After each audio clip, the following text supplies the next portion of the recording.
Member for Fowler. Thank you, Deputy Speaker. I rise to speak on the Strengthening Quality and Integrity in Vocational Education and Training Bill 2024. Vocational education and training is an integral part of the Australian workforce. Apprenticeships and traineeships are what is fueling our economy to meet the changing demands. I'm pleased to see that the government is taking action to reform and strengthen the quality and integrity of the VET sector.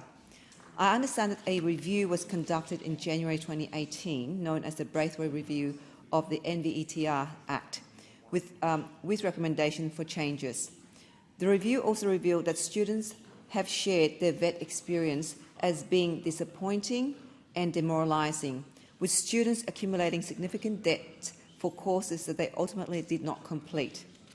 More concerningly, the report also revealed experiences of abuse and exploitation. This should have set alarm bells for the government to consider taking immediate action to address the systematic issues. It has been 6 years since this review, and we now have a bill to adopt some of the recommended changes. So I have to ask the government, why did it take so long? Fowler has a significant number of students engaging in the VET sector, ranging from hospitality, early childhood and aged care. Approximately 12% of employed people aged 15 years and over are currently working in the trades or technician sector, with manufacturing and construction being the largest employers in Fowler. Offering our people the opportunities to develop skills in these industries are critical. I'm committed to ensuring that the government continue to propose measures that not only supports the VET sector but also uplifts, creates better access and opportunities for those engaging in this sector. I have been vocal about supporting the VET sector in the past year, such as proposing the reversion of the indexation on the trade support loans, which was later rebranded as the Australian Apprenticeship Support Loans back to 2022 rate of 3.9%. Although it was known as an interest-free loan, it was hard to reconcile this belief when loans were still indexed according to CPI. My plea to the government for this relief was to give more students hope to enter the trades industry without the fear of crippling debt. And I'm still of the view that the government must address this issue of indexation at a time of cost of living crisis for my constituents in Fowler and across those in Western Sydney. I've spoken often in this House of the struggles and pains of my constituents in Fowler due to the low income status of many families who are struggling to put food on the table while coming to terms with the soaring costs of electricity prices, fuel prices, rent, food, insurances, as well as general cost of living. For a sector that is the backbone of the Australian workforce and the future of many young hopefuls, I'm disappointed it has taken us this long to holistically review the flaws of the VET sector. The proposed bill is a move by the government to crack down on dodgy registered training organisations who are borderline engaging in criminal behaviour within the VET sector. I note that the bill makes several amendments to improve the integrity of the vocational education sector and to ensure only those registered training organisations that demonstrate a genuine commitment to training and education are able to operate. ASQA is to be provided with more discretion in managing and deciding on RTO applications. I welcome these efforts to clean up the VET sector. However, it is important that the government have mechanisms in place to also prevent the misuse of power. Will there be internal guidelines for ASQA to ensure that regulatory duties are within line? While we focus on the unscrupulous registered training organisations, we need to also ensure that we are relieving the burden of those RTOs that are doing the right thing, that they are not overburdened in dealing with regulations that are constantly changing. Many RTOs that I have spoken to find it difficult to continuously keep up to date with the course and skill set requirements, and there is immense pressure on trainers and assessors and people working in the sector to be constantly retrained, which adds burden, cost and time to the sectors.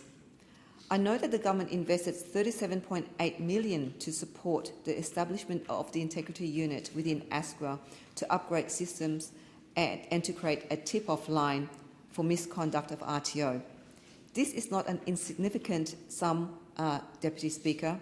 While it is important that systems are constantly up to date, I would like to know whether the funding was also utilised to improve the delivery of VET courses and to support students.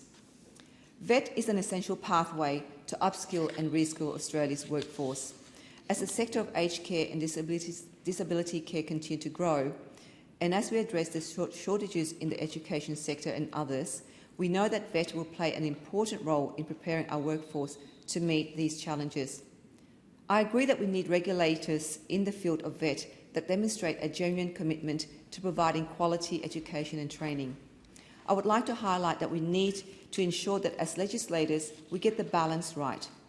What are the key benchmarks we are categorising quality, and are we providing too many hurdles to the VET providers who are doing the right thing?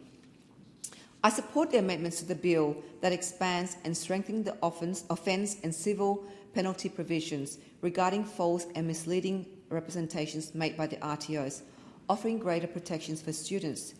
This is even more important when the students, like those from my community of Fowler, who are from a migrant or refugee background and are more vulnerable to being exploited by false and misleading claims made by RTOs. I think we can all agree this is an important provision to include in the legislation. I also agree with the amendments that automatically lapse on RTO's registration when it does not deliver training for a period of 12 consecutive months, as there is also the ability for the RTOs to request an extension and an explanation as to the reason. I do note that this amendment will be the first piece of legislation among more which are set to reform and elevate the status of VET and TAFE in Australia. I ask the government to ensure that there is constructive consultation with the sector to ensure experiences of those that are at the coalface are considered towards providing legislation to best meet the needs for both RTOs and students. I acknowledge that this is a step forward. However, there are many things amiss with the VET sector beyond regulatory issues. Vocational education training is an essential element we must get right to prepare Australia's workforce to drive our economy forward. In 2023, I conducted a consultation with community stakeholders into the VET sector to understand the key issues that affect students and providers. The emerging theme from the consultation was that there is a lack of support for students and VET teachers due to the constant changes to the VET courses, as well as, of course, the workforce shortages.